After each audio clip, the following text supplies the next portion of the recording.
quarantine bay smelled like disinfectant and fear. Danny Wright pushed his cargo dolly through the automatic doors, 3 boxes of medical supplies stacked neatly on top. He had made this delivery run 100 times before. Today would be different. Through the reinforced glass wall, he could see doctors and nurses gathered around something. Their faces looked worried. Some were arguing. Danny set down his dolly and walked closer, curious about what could make the normally calm medical staff so upset. Inside the containment cell was a creature unlike anything Danny had seen in his 2 years working on Terminus Station. It was huge, maybe the size of an earth tiger, but with 6 legs instead of 4.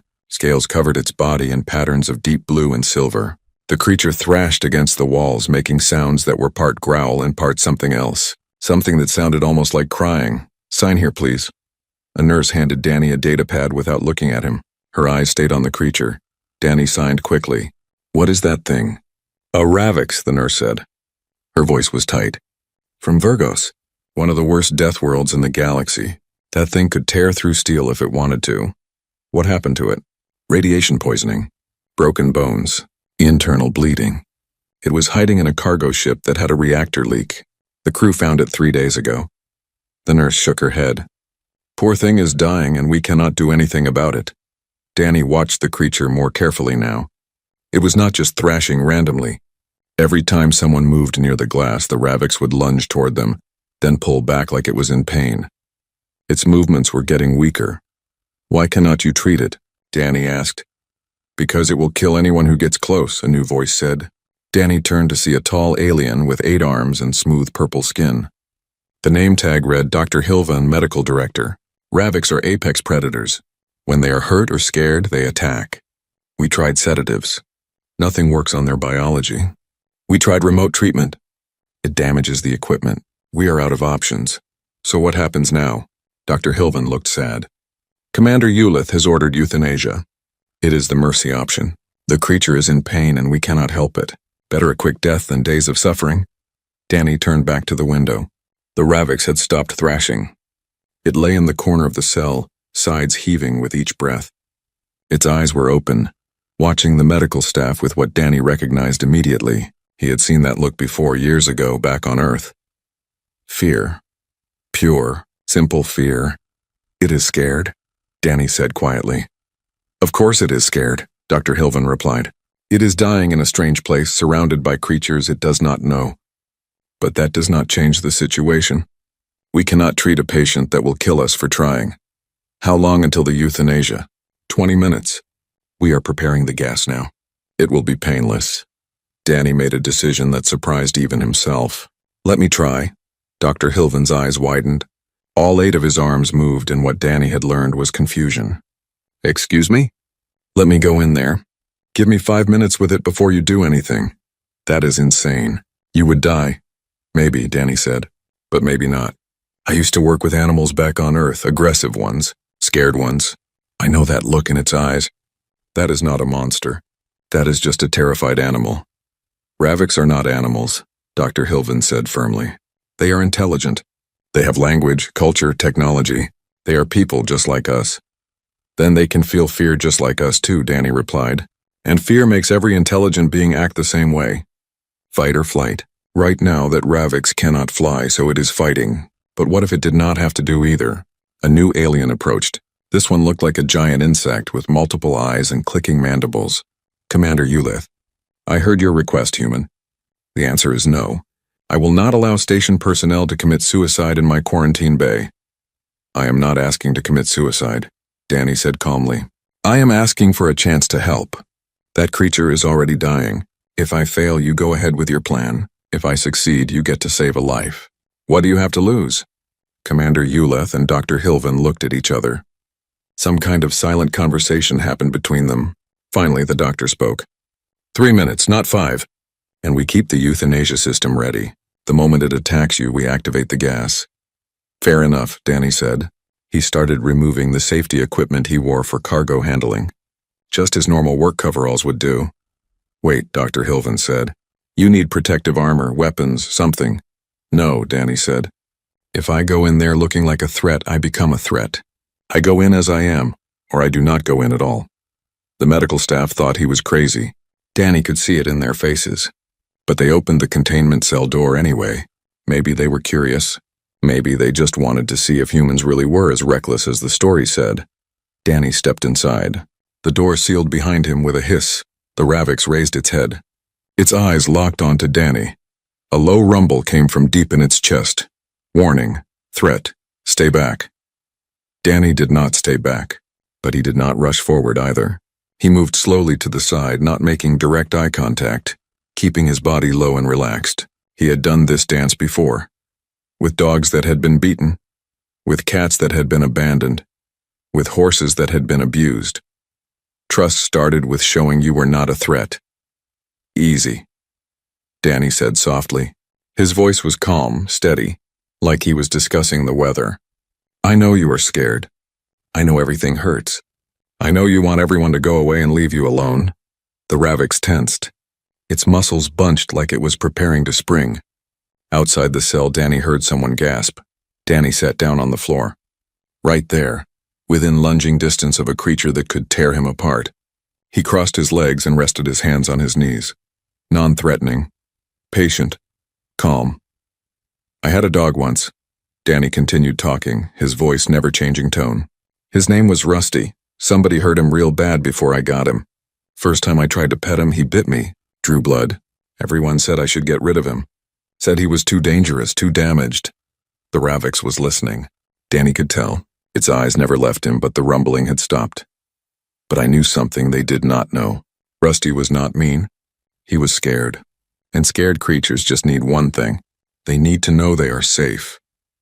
That nobody is going to hurt them anymore. Danny slowly extended his right hand, not toward the Ravix, just out, palm down, resting on his knee, offering presence, not demanding anything. It took 3 months before Rusty let me touch him, Danny said.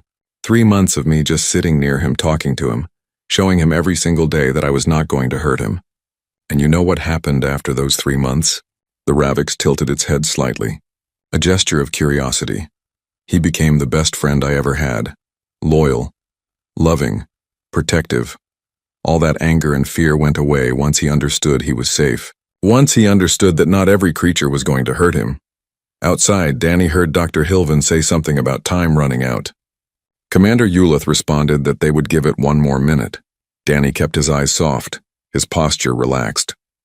I know you are not a dog. I know you are intelligent, that you understand me maybe better than Rusty ever did. So I am asking you, as one intelligent being to another, let us help you. Let us fix what is broken. I promise you I will not let anyone hurt you. You are safe now. Silence filled the cell. Long, stretching seconds where nothing happened. Then the Ravix moved. It pulled itself forward, dragging its injured body across the floor, inch by inch, closer to Danny. The human did not move, did not flinch, did not run. He just waited. The Ravix stopped when its head was less than a foot from Danny's extended hand. This close, Danny could see the intelligence in those eyes. Could see the pain, yes, but also the decision being made. Trust or do not trust. Live or die. Choose. The creature lowered its massive head until it touched Danny's palm. Contact. Outside the cell, someone dropped something. The sound of clattering metal was loud in the sudden silence of the medical bay. Danny moved his thumb gently, just a small stroke against the scaled skin. Easy, buddy, he whispered. We are going to help you. I promise. The Ravix closed its eyes and made a sound Danny had not heard before. Something soft. Something that might have been relief. Behind the glass, Dr. Hilvin stood with all 8 arms hanging limp in shock. Commander Uleth had stopped mid-motion, frozen. The entire medical staff stared. A human cargo handler had just done the impossible. He had gained the trust of a dying Ravix with nothing but patience and words. And in that moment, everything changed. Dr. Hilvin moved first. His 8 arms activated control panels with practiced efficiency. Open the medical equipment port. Carefully. Danny heard the words through the cell's speaker system.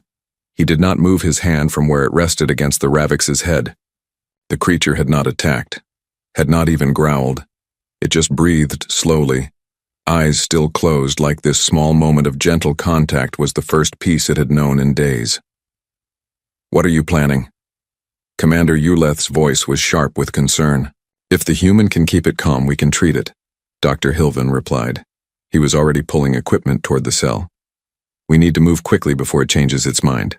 A small panel in the cell wall slid open. A medical scanner emerged on a robotic arm, moving slowly toward the Ravix. The creature's eyes snapped open. Its body tensed. "Hey," Danny said softly. "It is okay. Look at me, buddy, right here." The Ravix turned its gaze to Danny. He could feel the fear building again, could see the muscles preparing to fight. "I know," Danny continued in that same calm tone.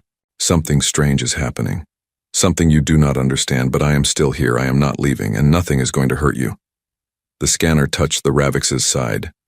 The creature flinched but did not pull away. Danny kept his hand steady on its head, maintaining that one point of contact that meant safety. "Good," Danny whispered. "You are doing so good." Dr. Hilvin studied the scanner readings. "Worse than we thought. Radiation damage throughout the body. 3 legs broken. Internal organs are failing. We need to start treatment immediately." "Can you do it while I am in here?" Danny asked. "That is insane," Commander Uleth said. "The treatment requires injections, surgery, radiation purging. All of it will cause pain. The moment it feels pain, it will attack." "Then I guess I better keep it calm," Danny said simply. Dr. Hilvin made a decision. "Open the full medical access, prepare the treatment bay for integration with the containment cell, and get me a communication headset for the human." 5 minutes later, Danny wore a small earpiece. He could hear everything the medical team said, and they could hear him. More importantly, he could guide them. "Starting with basic pain management," Dr. Hilvin said. "Injection to the left shoulder. It will sting." A robotic arm extended a needle. The Ravix saw it coming and started to rise, that warning rumble building in its chest again. "Easy, buddy," Danny said quickly. He moved his other hand to the creature's side, both palms now making contact. "Remember Rusty? That dog I told you about? He hated needles too. Had to get shots at the vet. He would shake and whine, but you know what helped? The needle pressed against scaled skin." The Ravix tensed. "I would hold him close and tell him about all the good things waiting after. Like treats, like going to the park, like running free without pain." Danny kept his voice steady even as the needle pushed in. "And you got good things waiting too. No more hurting. No more fear. Just healing. Just getting strong again." The injection finished. The Ravix had not moved. Its eyes stayed locked on Danny's face, like his voice was a lifeline in stormy water. "Incredible," Dr. Hilvin breathed. "Prepare the next sequence. We need to set those broken legs." The treatment took 6 hours. 6 hours where Danny never stopped talking. He told the Ravix about Earth, about the animals he had known, about the stars he had seen since leaving his home world. When he ran out of stories, he made up new ones. Anything to keep that connection alive. The medical bay filled with observers. Word had spread through the station. Aliens from a dozen different species gathered at the windows, watching a human do something no one had thought possible. "Setting the third leg," Dr. Hilvan announced. "This will hurt." The robotic arms moved into position. They had to pull the broken bone back into alignment. Danny felt the Ravix's entire body go rigid under his hands. "I got you," Danny said firmly. "Stay with me. Breathe. In and out. Nice and slow." The bone clicked into place. The Ravix made a sound of pure agony. Its mouth opened, revealing teeth that could easily bite through Danny's arm. But it did not bite. It turned its head and pressed against Danny's chest instead, seeking comfort. Danny wrapped his arms around the massive head, holding it close. I know it hurts, but it is almost over. Just a little bit more, and then you can rest." A young Threxian in medical training stood next to Commander Uleth. "I do not understand. Why does the Ravix trust him? They just met. He has no chemical bonds with it, no pack connection." Another student, this one from a water world, answered quietly. "Humans evolved on a world with many predators. They learned to understand fear and anger in creatures. They call it empathy. But Ravix are not predators to humans. They are from different worlds, different biologies. Maybe that does not matter, the water worlder said. Maybe intelligence feels the same across all species, and humans learned how to speak to that feeling. Inside the cell, Dr. Hilvan worked with newfound confidence. Each time the Ravik showed signs of panic, Danny talked it through. Each time a procedure caused pain, Danny acknowledged it honestly and reminded the creature why it mattered. Radiation purging next, the doctor said. This is the dangerous part. We have to flood its system with a counteragent. It will feel like fire in its veins. How long? Danny asked. 40 seconds. Can you warn me before you start? Yes, beginning in 3, 2, 1, now. The counteragent pumped through the Ravik's bloodstream. The creature's entire body convulsed. Its claws extended, gouging marks in the floor, its tail thrashed. But through it all, Danny held on. Breathe, Danny said loudly, his voice cutting through the pain. Buddy, stay with me. Count with me. 1, 2, 3, 4. The Ravik's focused on his voice, on those numbers. Something simple to hold on to while everything hurt. 5, 6, 7, 8. You are almost there. Keep breathing. 20 seconds left, Dr. Hilvan said. 9, 10, 11, 12. Halfway done. You are so strong. The observers at the windows pressed closer. Some had never seen a creature endure such pain without fighting. The fact that it was doing so because a human asked it to made no sense to them. 13, 14, 15, 16. 10 seconds, Dr. Hilvan announced. 17, 18, 19, 20. Almost there, buddy. Stay with me. The counteragent finished its cycle.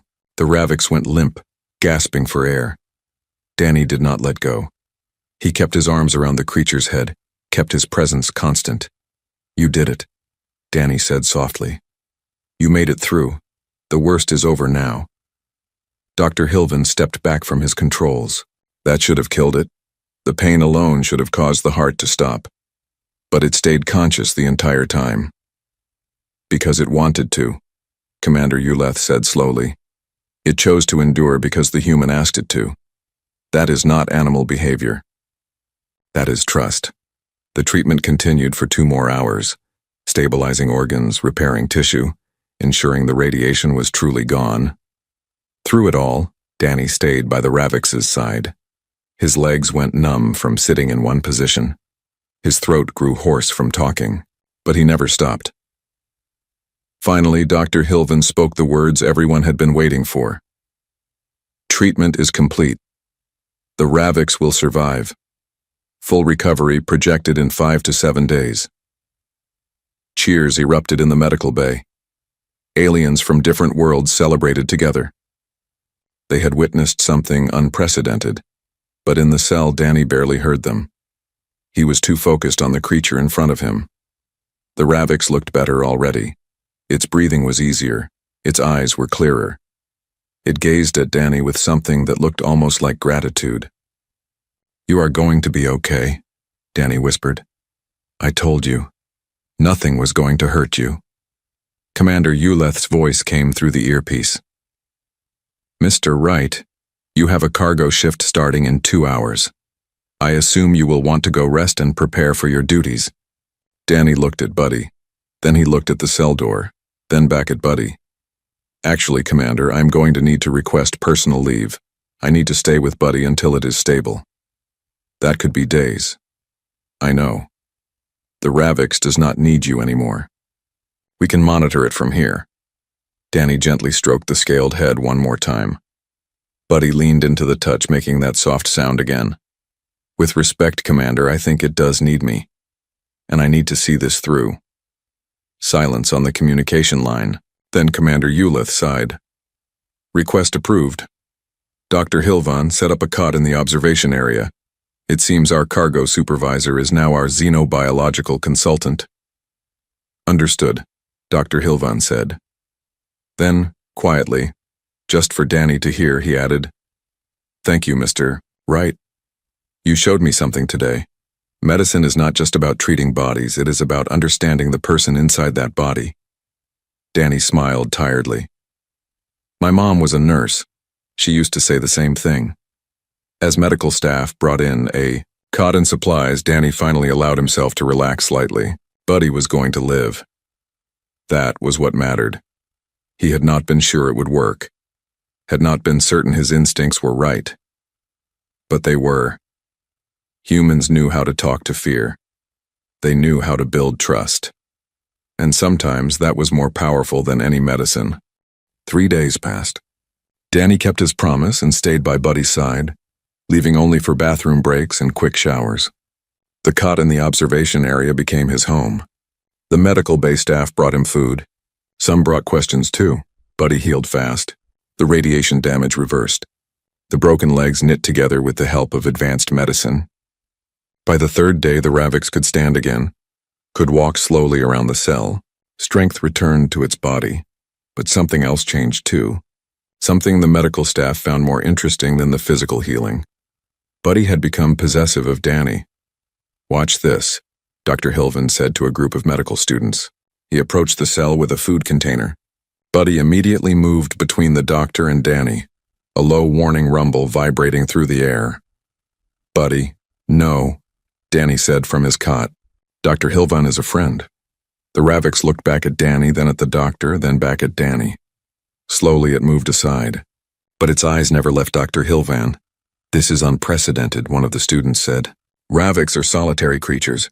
They do not protect others. They do not form bonds." "They do now," Dr. Hilvan said thoughtfully. "At least this one does." The discovery worried Commander Ulith. She called a meeting in her office with Danny and Dr. Hilvan attending. "The Ravix is recovering faster than expected," the commander said, "which means we need to discuss what happens next. It cannot stay in the medical bay forever, and it certainly cannot stay on this station long term." "Why not?" Danny asked. "Because it is a wild animal from a death world. Because when it reaches full strength, it could kill dozens of people if it chose to. Because keeping it here is a liability." "It is not a wild animal," Danny said firmly. "Buddy is intelligent. It understands language. It makes choices." "Yes, choices like deciding you belong to it," Commander Ulith replied. "What happens when you need to leave? What happens when Buddy decides to follow you into populated areas? We cannot have a Ravix wandering through station corridors." Dr. Hilvan cleared his throat. "There is another complication. I received a transmission this morning. A delegation from the Virgos system is en route. They arrive in 4 hours. "Delegation?" Danny asked. "Buddy is not just any Ravix," the doctor explained. "After it was stable, I ran genetic markers. Buddy is the offspring of a territorial leader. Juveniles of that bloodline are rare and valuable to Ravix culture. They want their lost child back." Danny felt something cold settle in his stomach. "What does that mean?" "It means they will take Buddy home," Commander Ulith said. "Which solves our problem neatly. Does Buddy get a say in this?" "Ravix are not pets, Mr. Wright. They belong in their natural habitat with their own kind. You saved its life. That is admirable. But you cannot keep it," Danny wanted to argue. Wanted to say that Buddy had chosen to trust him, had chosen to stay calm during treatment, had chosen to form this bond. But he also knew Commander Ulith was right. He was not equipped to care for a Ravix. The station was not built for it. And Buddy deserved more than a cage, no matter how comfortable. "Fine," Danny said quietly. "But I want to be there when they arrive. I want to explain to them what Buddy has been through." "Agreed," Commander Ulith said. 4 hours later, Danny stood in docking bay 3. Dr. Hilvan stood beside him. Commander Ulith monitored from a safe distance. The Virgos transport ship had just docked. The airlock opened. 3 Ravix emerged, wearing special environmental suits that allowed them to breathe the station's atmosphere. They were larger than Buddy, fully grown adults. Their scales were darker, their movements precise and controlled. The lead Ravix approached. Its suit had a translation device built in. "I am Torin, scout leader of the Western Territories. We have come to reclaim our lost juvenile. I am Danny Wright. I have been caring for Buddy since it arrived." "Buddy?" Torin tilted its head. The gesture looked strange on such a large predator. "You named it?" "It needed a name. Ravix do not use individual names until they claim territory. This juvenile is too young for naming." "Well, here it has a name," Danny said, "and it is recovering well from its injuries." Torin moved closer to Danny, studying him. "You are the human that touched it. We received the medical reports. They said you entered the containment cell without weapons or armor. They said the juvenile did not attack you." "That is right. Impossible. Juveniles are more aggressive than adults. Fear makes them violent. No being can approach a frightened juvenile without being killed.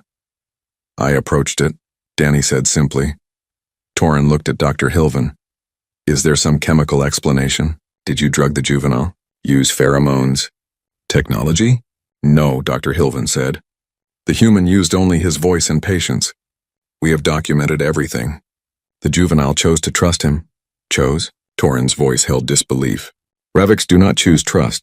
We are born to be alone, to hold territory, to defend against all others. This is our nature. Maybe nature can change, Danny said. Or maybe intelligence means having more options than just instinct. One of the other Raviks with Torin spoke quickly in their own language. Torin responded, then turned back to Danny. We wish to see the juvenile now. They walked to the medical bay together. Buddy was awake, eating synthetic meat from a dispenser. The moment the doors opened and Buddy saw the adult Raviks, everything changed. Buddy went still. Then it made a sound Danny had never heard before, a high-pitched call that echoed through the bay. Recognition. The 3 adult Raviks responded with similar calls. That is family greeting, Torin said softly. The juvenile remembers us. Buddy limped toward the cell wall closest to them. Its legs were still healing, still weak, but it pushed forward anyway, trying to get closer to its own kind. Danny felt a strange pain in his chest. Of course, Buddy wanted to be with other Raviks. That made sense. That was natural. He had been foolish to think the bond they formed meant anything more than temporary necessity. But then Buddy stopped, turned, looked at Danny.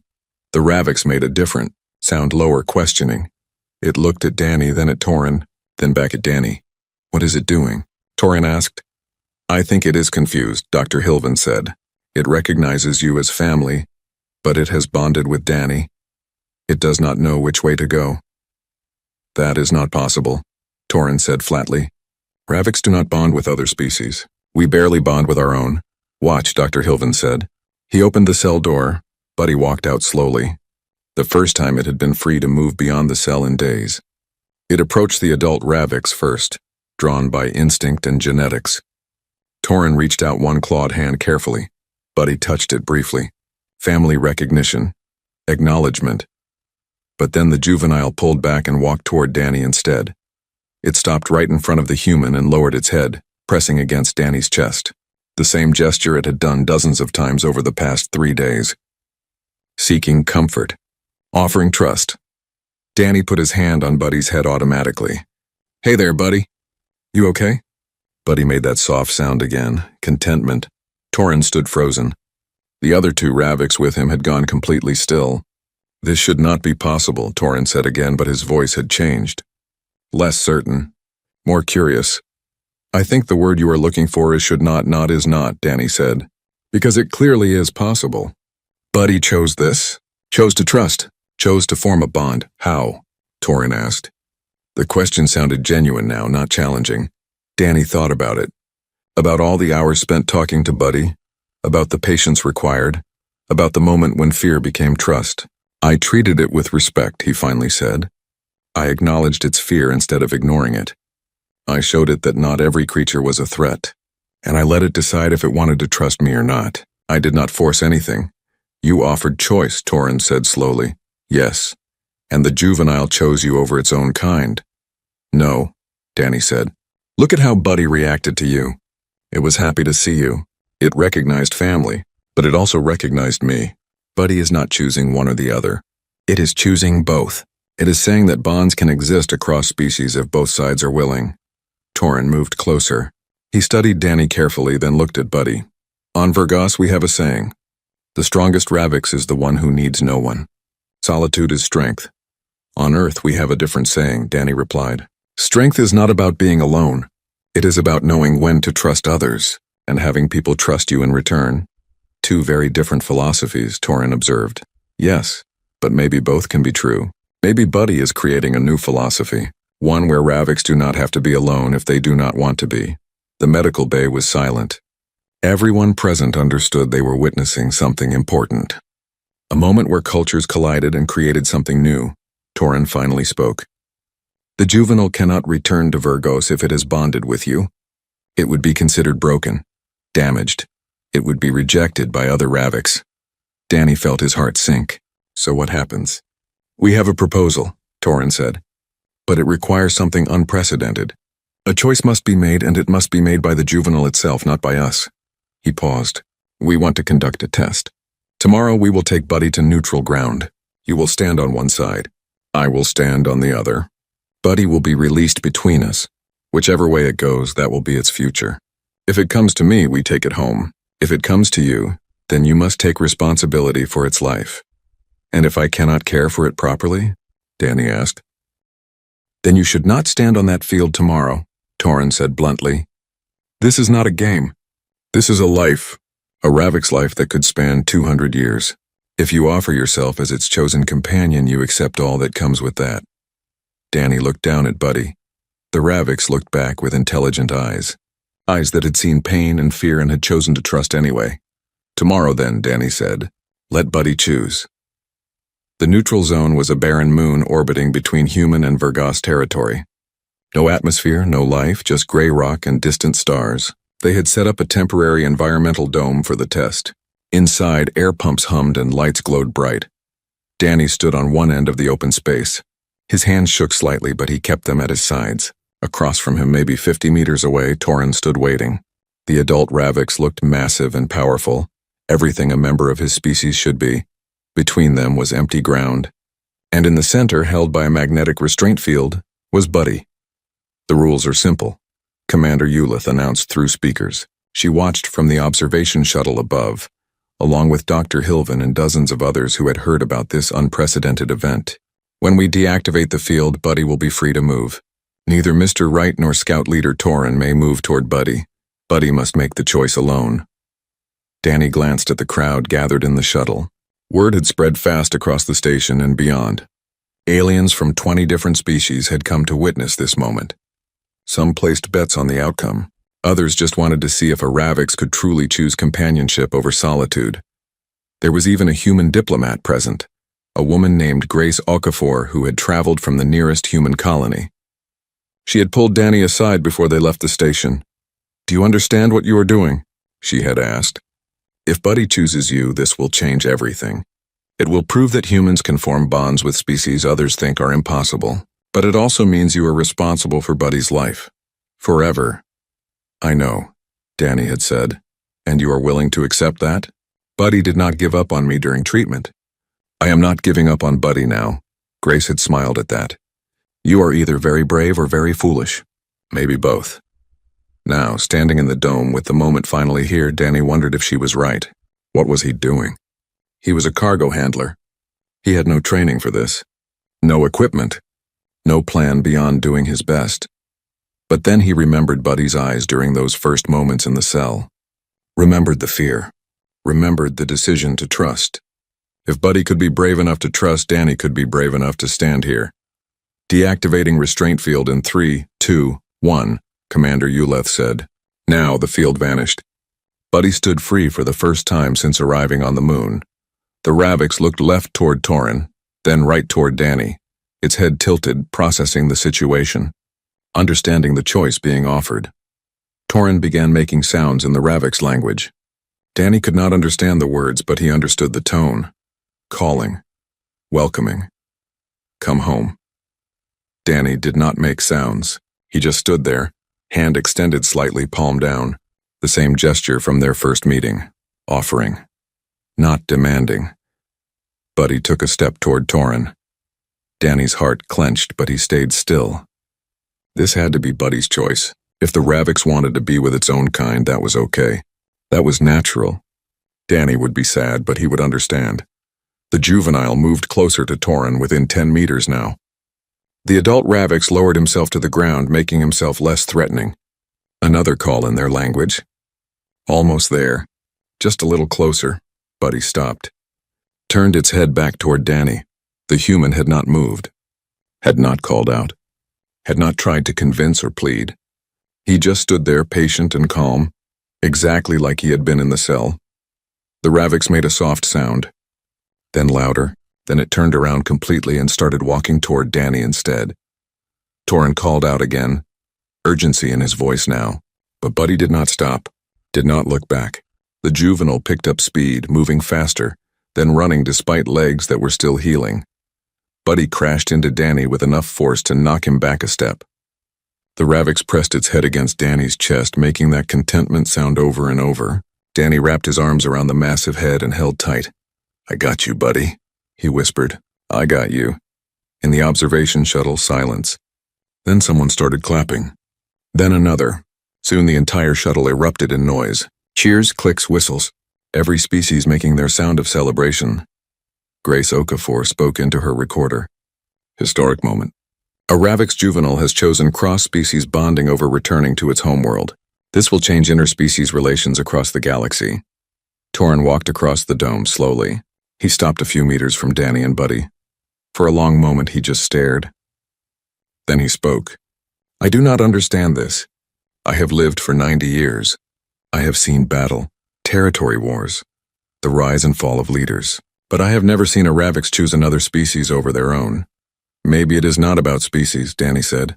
"Maybe it is about who shows up when you are scared, who stays when you are hurting, who you can trust. We would have cared for it on Virgos. It would have had territory, food, safety." "I know. And Buddy knows that too, I think. But Buddy also knows I sat with it when it was dying. I held it through pain.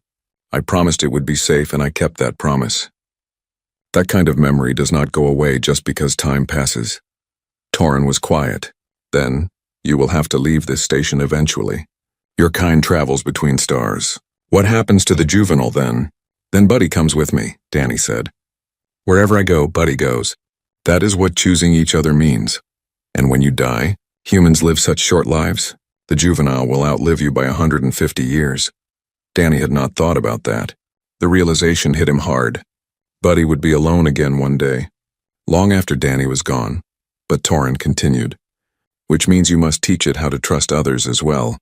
Not just you, other humans, other species. You must show the juvenile that trust is not limited to one bond but can grow to many. Otherwise, when you are gone, it will be truly alone." "You are right," Danny admitted. "I did not think that far ahead."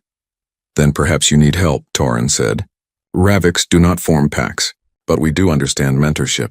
I will stay on your station for one solar cycle. I will teach you about Ravix biology, needs, behavior, and I will teach the juvenile that its choice to trust you was not weakness but a new kind of strength." Danny looked up in surprise. "You would do that?" "The juvenile has created something new, a bridge between species. It would be wasteful to let that bridge collapse because of ignorance."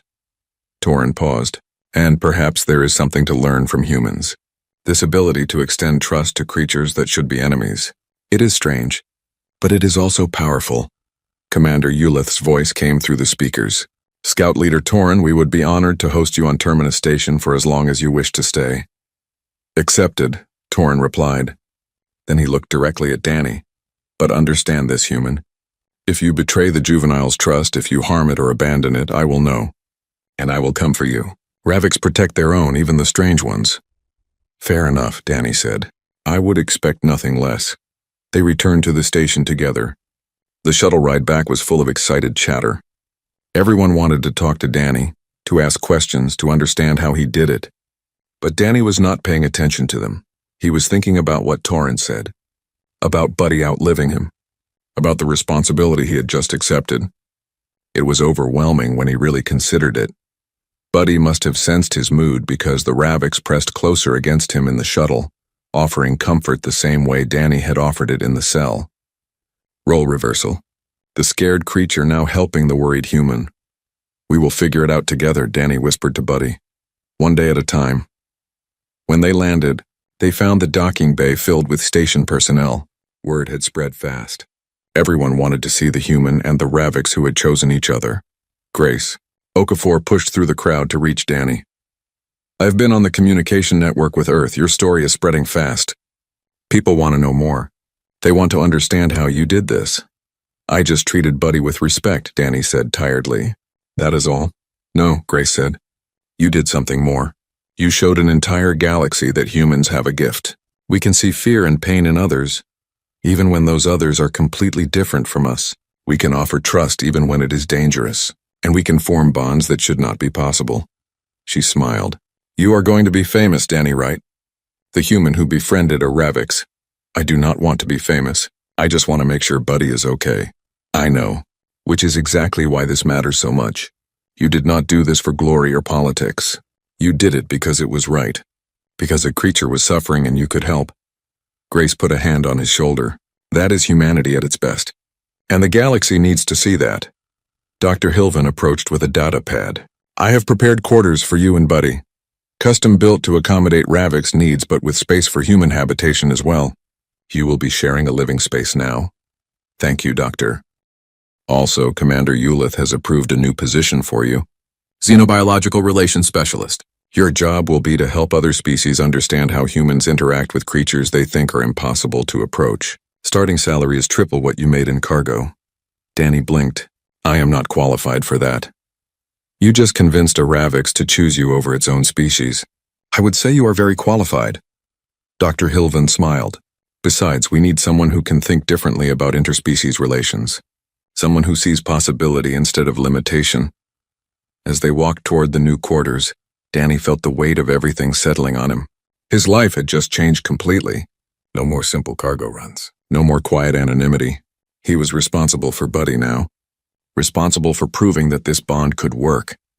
Responsible for showing the galaxy that trust mattered more than biology. It was terrifying. It was overwhelming. But as Buddy walked beside him, occasionally bumping against his leg like a massive cat, Danny felt something else too. Purpose. For the first time since leaving Earth, he had a purpose that mattered. Not just moving boxes from place to place, but building something new, something important. Welcome home, Buddy, Danny said as they entered their new quarters. Let us see what we can build together. Week 1 was chaos. Buddy had strong opinions about everything. The sleeping area was wrong. The temperature was wrong. The food dispensers made noises that triggered defensive responses. Danny spent most of his time just trying to prevent property damage. This is normal, Torin assured him during one of their daily training sessions. Juveniles are particular about their space. In the wild, they would be claiming first territory. Every detail matters to them. Danny sat on the floor of the quarters watching Buddy destroy the third cushion that day. How long does this phase last? For solitary juveniles, about 6 months. For bonded ones? Torin tilted his head. Unknown. You are the first, great, Danny thought. He was pioneering new territory with no map. But slowly patterns emerged. Buddy liked the sleeping area when it was dark and slightly cool. Preferred food served in the morning and evening, not midday. Needed exercise, lots of it. Running circuits through the specialized habitat Dr. Hilvan had expanded for them. The bigger challenge was what Torin had warned about. Teaching Buddy to trust others. Dr. Hilvan tried first. He approached their quarters with medical equipment for a routine checkup. Buddy immediately positioned itself between the doctor and Danny, that warning rumble starting. Buddy, no, Danny said firmly. Dr. Hilvan is a friend. He helped save your life, remember? Buddy did not move. Its body language screamed threat. Try giving it something, Torin suggested from his observation position. He attended most of these sessions, documenting everything. Ravix respect beings who provide resources. Dr. Hilvan pulled out a food cube, specially formulated for Ravix nutrition. He held it out, not moving closer, just offering. Buddy watched him suspiciously, then looked at Danny, then back at the food. It is okay, Danny said softly. You can take it. Buddy moved forward slowly, grabbed the food cube, retreated back to Danny's side. But it ate the food, which was progress. Good, Torin said. Do this every day for a week. Always with food, always with Danny present. The juvenile will learn to associate the doctor with positive experiences. They did. Every morning, Dr. Hilvan would visit. Every morning, he would bring food. By day 4, Buddy stopped growling. By day 7, the Ravix allowed the doctor to perform the checkup without protest. Remarkable learning speed, Dr. Hilvan noted. Buddy understands cause and effect very well. Doctor brings food. Doctor is not threat. Therefore, doctor can approach. That is intelligence, Grace Okafor said. She had become a regular visitor too, documenting everything for human records. Buddy is not just reacting. It is thinking through situations and making decisions. The next test was harder. Station security wanted to ensure Buddy would not attack random personnel. Commander Ulith arranged a controlled scenario. 5 different aliens from 5 different species would approach Danny while he walked Buddy through a public corridor. If Buddy attacks anyone, We have to reconsider the living arrangement, the commander said bluntly. I cannot have a dangerous predator loose on my station. Buddy is not dangerous, Danny protested. Buddy is absolutely dangerous, Torin corrected. But controlled danger is different from random danger. This test will prove which one applies. They walked through Corridor 7, one of the wider public spaces. Buddy stayed close to Danny, alert and watchful. The first station worker approached, a Quarian engineer. Buddy tensed but did not growl. Good morning, Mr. Wright, the engineer said, as instructed to act normal. Morning, Danny replied, keeping his voice casual. They passed without incident. 1 down, 4 to go. A Threxian merchant came next, pushing a cargo cart. The cart made a sudden loud noise. Buddy jumped, teeth bared, moving between Danny and the perceived threat. Easy, Danny said immediately. Just a cart, Buddy. Just a machine. The merchant froze, terrified. Everyone watching held their breath. This was the critical moment. Buddy looked at the cart, looked at Danny, looked back at the cart, then slowly relaxed. The Ravix even leaned forward and sniffed the cart, investigating instead of attacking. Curiosity response, Torin murmured from his observation point. The juvenile is learning to investigate new stimuli rather than defaulting to aggression. Impressive. The test continued. A water worlder, a silicon-based life form, a small insectoid barely half Buddy's size. Each time Buddy evaluated the situation, each time it chose not to attack. By the end of the walk, Danny felt exhausted from tension, but also proud. Buddy had proven itself capable of existing in mixed-species spaces. Test passed, Commander Ulith announced. Buddy is cleared for supervised public access. Word spread quickly. The Ravix that could walk among other species. The predator that chose peace. Aliens started asking to meet Buddy, to see this phenomenon for themselves. Danny had to set boundaries fast. Buddy is not a show animal, he told people firmly. It is an intelligent being who deserves respect. If you want to meet Buddy, you follow the rules. No sudden movements, no loud noises, and you bring food as an offering. Grace helped establish protocols, written guidelines for interacting with Buddy, educational materials about Ravix biology and psychology, even a short training program for anyone who wanted regular contact. The most surprising visitor came on week 3, a small child, human, maybe 6 years old. Her name was Sophie, daughter of a station mechanic. She had heard about Buddy and wanted to meet the creature. Absolutely not, Danny said when the parents asked. Buddy is too dangerous for children. But children are good with animals, Sophie's mother said. And you worked with animals back on Earth. Surely you know children and creatures often bond easily. Danny hesitated. She was right. He had seen it before. Kids had a natural fearlessness that animals responded to. But this was different. This was a Ravix. Let me ask Torin, Danny said. The scout leader considered the question carefully. On Vergos, juveniles are kept far from young. The size difference alone is dangerous. But this is not Vergos. And Buddy is not a normal juvenile. Perhaps it is worth trying with extreme precautions. They set up the meeting in a controlled room. Buddy on one side, Sophie on the other, with Danny in between. The child wore protective gear, though Danny doubted it would help much if things went wrong. Sophie looked at Buddy with wide eyes. It is so big. Yes, Danny agreed. And very strong. So we have to be very gentle and very calm. Can you do that? I can. Danny brought Sophie closer slowly. Buddy watched with intense focus. The Ravix had never seen a human child before. Hold out your hand, Danny instructed. Palm down like this. Let Buddy smell you first. Sophie copied his gesture. Buddy leaned forward, sniffing carefully. Then it did something unexpected. The Ravix made a soft chittering sound, the same sound it made when it was curious about something new. It likes you, Danny said, surprised. Can I pet it? Very gently. On the head right here. Sophie reached up and touched Buddy's scaled head. The Ravix went very still.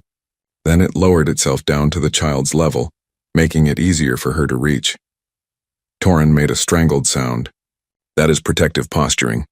The juvenile is treating the small human as something to be careful with, as something that needs accommodation. Grace was recording everything. This is incredible.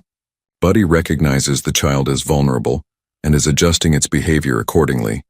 The session lasted only 10 minutes, but it proved something important. Buddy could differentiate between adults and children, could moderate its strength, could be trusted around the most vulnerable members of other species. After that, requests came flooding in. Scientists wanted to study Buddy. Diplomats wanted to use Buddy as an example of interspecies cooperation. Media outlets wanted interviews. Everyone wanted a piece of the story. Danny felt overwhelmed. This was not what he signed up for. He just wanted to help an injured creature. Now he was at the center of galactic attention. You cannot do everything. Grace advised during one of their planning sessions. You need to set priorities. What matters most to you? Danny thought about it. Making sure Buddy has a good life. Proving that this bond is real and sustainable. And maybe helping other people understand that trust is possible, even with creatures that seem impossible. Then focus on those things. Say no to everything else. Danny started saying no. No to the media requests. No to most of the scientific studies. No to appearances at diplomatic functions. He said yes only to things that helped Buddy or helped advance understanding of interspecies bonds. One request he said yes to surprised everyone. A group of animal rescue workers from Earth wanted to visit, to learn Danny's techniques. They worked with aggressive animals, with traumatized creatures, with cases everyone else had given up on. If I can teach them what I learned from Buddy, maybe they can help more animals back home. Danny explained to Commander Uleth when requesting permission for the group to visit. You want to turn your personal experience into a teaching methodology, the commander observed. Yes, because this is not just about me and Buddy. It is about proving that patience and empathy work better than force and fear. That applies everywhere, with every species. The rescue workers arrived 2 weeks later. 5 humans, all experienced with difficult animals, all eager to learn. Danny walked them through everything. How he approached Buddy the first time. How he read body language. How he used his voice as a tool for comfort. How he established trust through consistency. They practiced with Buddy under strict supervision. The Ravix tolerated them because Danny was present, but also because these humans moved like Danny. Calm, patient, respectful. You are teaching them the empathy protocol, Dr. Hilvin observed. The methodology I tried to document, but it works better coming from you because you understand it instinctively. I just know what worked with animals on Earth, Danny said. Turns out those same principles work across species. On the last day of their visit, one of the rescue workers pulled Danny aside. You changed how we think about aggressive animals. We always knew patience mattered, but seeing it work with a creature as dangerous as a Ravix proves it works universally. When we get back to Earth, we are going to revolutionize animal rescue protocols. That is the idea, Danny said. Help as many creatures as possible. That is what Buddy would want too. As the weeks became months, life found a rhythm. Buddy grew stronger, more confident. The Ravix learned station routines, learned which areas were safe to explore, learned dozens of faces and names. It even started greeting regular visitors with that soft chittering sound. But the most important lesson was the one Torin had warned about. Teaching Buddy to trust others besides Danny. By the 3-month mark, the Ravix had formed bonds with Dr. Hilvin, with Grace, with Sophie and her family, with Torin himself. The juvenile is becoming social, Torin said one day, watching Buddy play with Sophie in the habitat. This should not be possible, but it is happening. Buddy is creating a new template for Ravix behavior. Does that bother you? Danny asked. That Buddy is different from other Ravix? At first, yes. I thought the juvenile was broken. But now? Torin paused. Now I think Buddy has evolved. Intelligence means adapting, and Buddy has adapted to find strength in bonds rather than solitude. Perhaps that is not wrong. Perhaps that is just different. Danny smiled. That was exactly what he hoped people would understand. Different was not bad. It was just new. And new possibilities could change everything. 6 months after that first day in the quarantine bay, everything had changed. Not just for Danny and Buddy, but for the entire station. For the galaxy itself. Other species started bringing their impossible cases to Terminus Station. A mining company found a creature from a toxic world trapped in their equipment. It was too aggressive to approach, too valuable to kill. They called Danny. He spent 3 days sitting near the creature, talking to it, showing it that not everything was a threat. On the 4th day, it allowed him to remove the equipment safely. The mining company paid him more credits than he had made in a year of cargo handling. But Danny did not do it for money. He did it because another creature needed help. A ship rescued a juvenile from a species everyone thought was extinct. The juvenile was traumatized, violent, starving. Standard rehabilitation failed. They called Danny. He brought Buddy with him this time. Let the two creatures see each other. Two juveniles from death worlds who had survived impossible odds. Something about seeing Buddy calm and healthy helped the rescued juvenile understand it was safe. Within a week, the creature was eating again. Within 2, it allowed medical treatment. "You are creating a new field," Grace told him during one of her regular check-ins. She was writing a book now, documenting everything. Empathy-based interspecies communication. Universities across human space want to create programs teaching your methods. "They are not my methods," Danny protested. "People have been doing this with animals for thousands of years on Earth. But you proved it works with intelligent alien species. That is the difference. You showed the galaxy that emotional intelligence matters as much as any technology." Dr. Hilvin approached them in the station's main concourse. Behind him walked 3 students, young aliens from different worlds, all studying xenobiology. "Mr. Wright, my students have questions about the case study from last week. The rescued juvenile. Do you have time?" Danny nodded. He always made time for genuine questions. The students asked about body language, about vocal tone, about how to distinguish fear from aggression. Danny answered each question carefully, drawing on his experience but also admitting when he did not know something. "The key," he told them, "is to remember that intelligence means having feelings. Every creature that can think can also feel fear, pain, loneliness. If you remember that, you can find ways to communicate even without sharing language." One student, a Threxian, asked, "But what if the creature is too dangerous? What if approaching it means certain death?" "Then you find another way," Danny said. "Remote communication. Visual signals. Scent markers. There is always a way if you are patient enough and creative enough. The worst thing you can do is give up before trying everything." Buddy appeared from around a corner, having finished a play session with Sophie in the habitat. The Ravix trotted up to Danny and pressed against his leg in greeting. The students watched in amazement. They had heard the stories, but seeing a Ravix behave this way still shocked people. "Can we meet Buddy properly?" the Threxian asked nervously. "Sure," Danny said, "but remember the protocols. Move slowly, offer your hand for inspection, and bring food next time as a greeting gift." The students approached carefully. Buddy examined each one, sniffing them, evaluating them. Then the Ravix made that soft chittering sound and allowed them to touch its scales. They were thrilled. Torin watched from a nearby bench. The scout leader had stayed on the station far longer than his original 1 solar cycle commitment. When Danny asked why, Torin simply said, "Because this is history, and I want to witness all of it." But lately, Torin looked troubled. Danny joined him on the bench after the students left.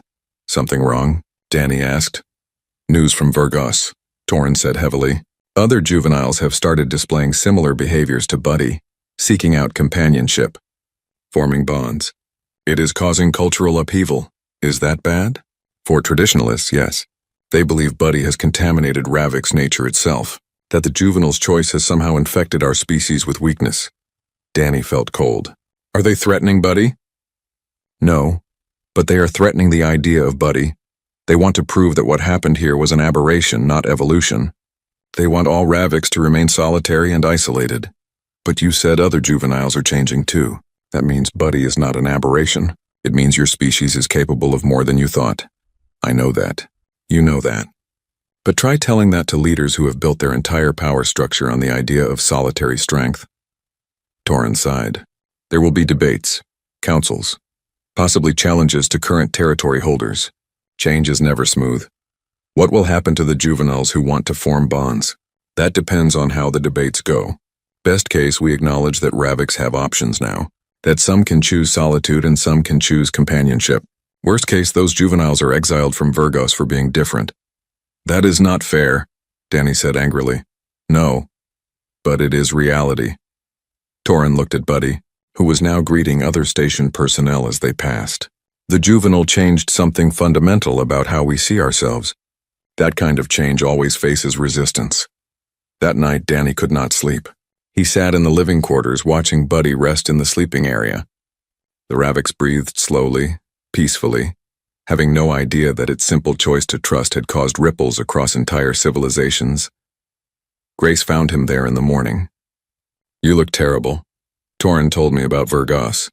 About the cultural problems. I heard. It is spreading beyond Ravix too. Other species are having similar debates. If dangerous predators can form cross-species bonds, what does that mean for how we interact? What does it mean for our assumptions about nature and behavior? I just wanted to help an injured creature, Danny said tiredly. I did not mean to start a revolution. But you did. And now you have to decide what to do about it. What can I do? I am just one person. You are the person who proved it was possible. That makes you a symbol, and symbols matter. Grace sat beside him. There is going to be a summit. 3 months from now. Representatives from 20 species, including Ravix. They want to discuss interspecies bonding protocols, cultural impacts, future policies. And they want you there. Me? I am not a diplomat. No. But you are living proof that this works. Buddy is living proof. Together you represent a new possibility. That is more powerful than any political argument. Danny looked at Buddy again. The Ravix had woken up and was watching them with intelligent eyes. What do you think, Buddy? Should we go talk to a bunch of politicians? Buddy made a sound that might have been agreement or might have been indigestion. Hard to tell sometimes. The next 3 months passed quickly. Danny prepared for the summit by working on real cases, by helping more creatures, by documenting what worked and what did not. Every success added weight to his eventual testimony. He also worked with Torin to understand Ravix culture better. If he was going to speak about Buddy's choice, he needed to understand what that choice meant to Buddy's people. In our history, Torin explained, solitude was survival. Vergas is a harsh world. Territory is limited. Resources are scarce. If Ravix formed packs, we would have destroyed ourselves fighting over what little existed. So we evolved to be alone, to need no one, to survive through individual strength. But you are not on Vergas anymore, Danny pointed out. Space is big. Resources are abundant if you know where to look. The reasons for solitude do not exist out here. That is what I will argue at the summit. That evolution prepared us for one environment, but intelligence allows us to adapt to new environments. Buddy proves that adaptation is possible.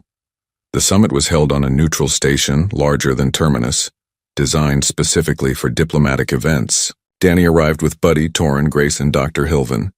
They were met by security, media, protesters. Yes, protesters. Some species opposed the idea of changing natural behaviors. They carried signs saying things like, respect nature and predators should not be pets. I am not Buddy's pet, Danny muttered. And Buddy is not my pet either. We are partners. They do not understand that yet, Grace said. But maybe they will after the summit. The main hall was massive, with seating for hundreds. Danny sat in the witness section, Buddy beside him. The Ravix drew stares from everyone present. Some fearful, some curious, most just confused about what to think. The summit began with formal speeches. Scientists presented data on bonding behaviors across species. Diplomats discussed policy implications. Philosophers debated the nature of choice and free will. Then it was Danny's turn to speak. He approached the central platform, heart pounding. Buddy followed without needing to be asked. The room went silent. I am not a scientist, Danny began. I am not a diplomat.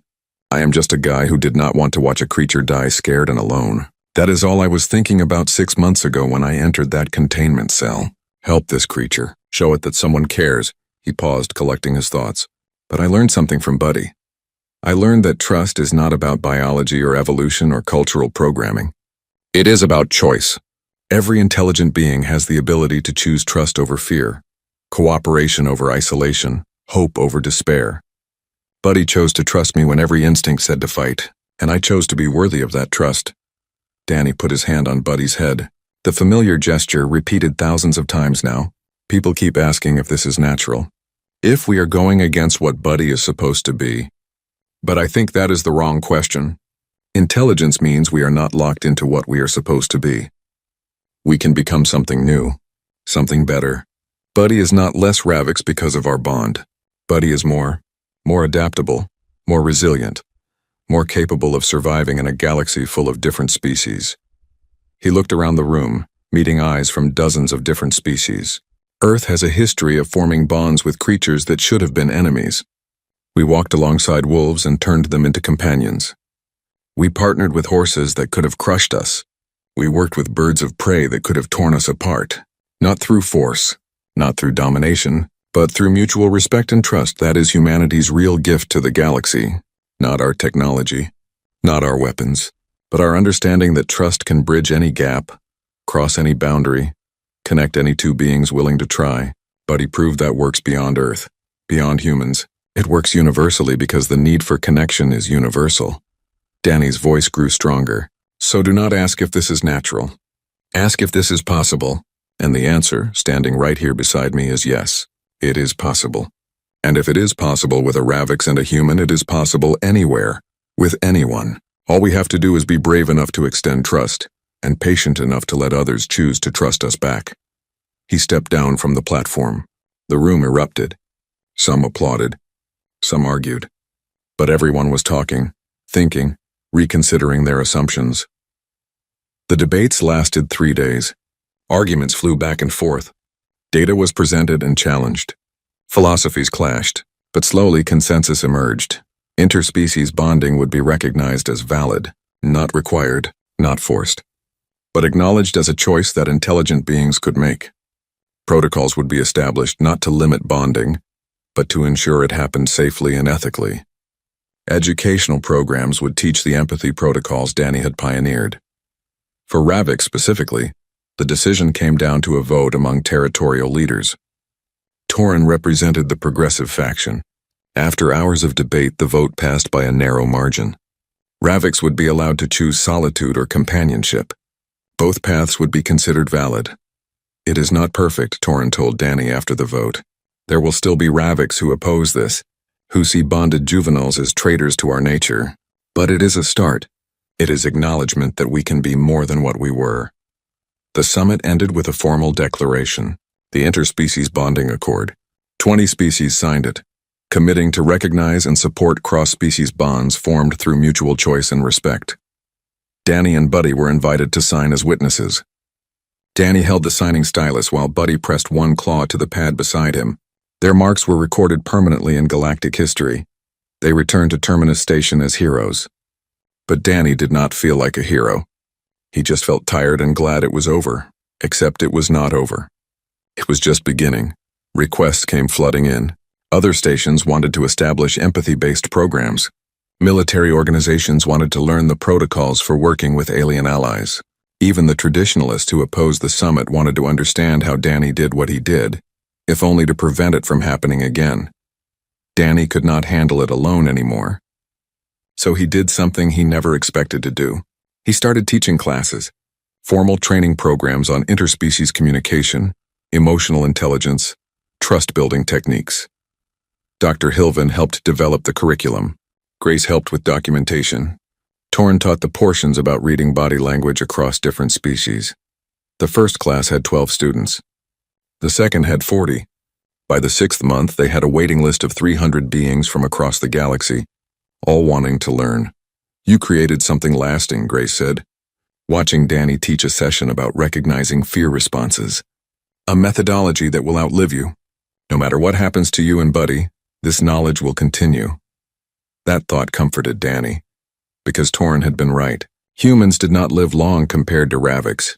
Danny would have maybe 50 more years if he was lucky. Buddy would have 150 after that. But if Buddy knew how to trust others, if Buddy understood that the bond they shared could be replicated with other beings, then Buddy would not be alone when Danny was gone. That was what mattered most. 1 year after that first day in the quarantine bay, Danny stood in the expanded habitat watching Buddy play with 3 other juveniles from different species.